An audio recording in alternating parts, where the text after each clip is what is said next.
Part 3 of the story of the mother who at the age of 65 wanted to have more children, and she does so through surrogacy and forging documents. I'm a lawyer in real life. I don't play one on television. So at this point, the state is involved, the criminal system is involved, and Mary Beth is facing 30 felony charges because she has forged her husband's signature. She's committed perjury. She's also charged with attempted kidnapping.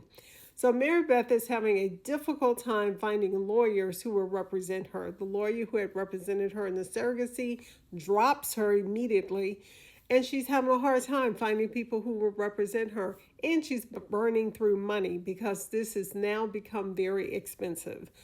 But she finally finds attorneys who believe in her case. And these two attorneys realize that the judge has probably violated the rights of Mary Beth and her husband, because one of the basic tenets of surrogacy law is that the parents are the people who intend to create the children. And the judge had originally granted parentage rights to Mary Beth and her husband, but when the lawyer called and said she has committed this fraud upon the court, he immediately terminated their parentage rights.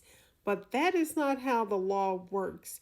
You cannot terminate someone's rights based on a telephone call.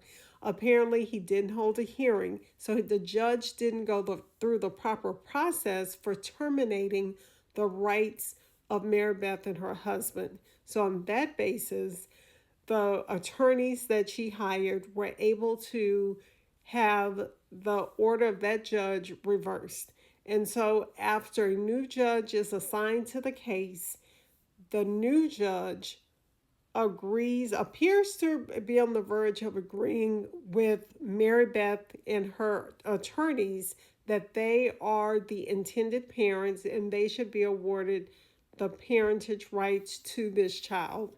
But remember, these two children have been in foster care for 2 years, and the foster care parents are also trying to adopt these two children.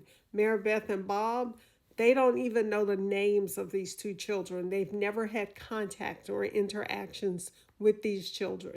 So on October 28th of 2025, the judge orders that the custody of the children should be given to Mary Beth and her husband, Bob, and he orders that the foster parents turn the children over.